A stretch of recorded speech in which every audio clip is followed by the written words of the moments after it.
నేను వండలేకపోతాను, తిరిగేస్తాను చిత్తకత్తి కుక్కలాగా ఊరి మీద. దేనికి? టైం పాస్ అవుద్దని. ఇలాగ అవుతుంది. ఆషాఢం అయిపోయింది. ఎప్పుడు ఆషాఢం అయిపోయిందో మా నాన్నగారికి అన్నాను, డాడీ డాడీ కోడల దగ్గరికి వెళ్దాం పదా అన్నాడు. నా తప్పు నాన్న, కోడల దగ్గరికి వెళ్ళకూడదు అన్నాడు వాడు.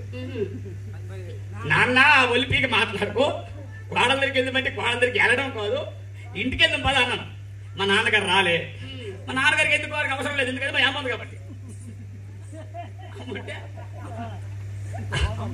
అమ్మంటే గింజ కూడా చేస్తుంది, అమ్ముంటే నాన్నకి ఇబ్బంది లేదు, ఎందుకు అమ్మంది కాబట్టి.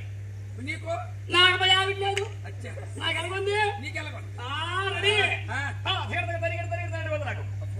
ఏడ్చేశారు. మా నాన్నగారు ఎప్పుడు రాలేదు, నేనే మా అత్తడికి బయలుదేరాను.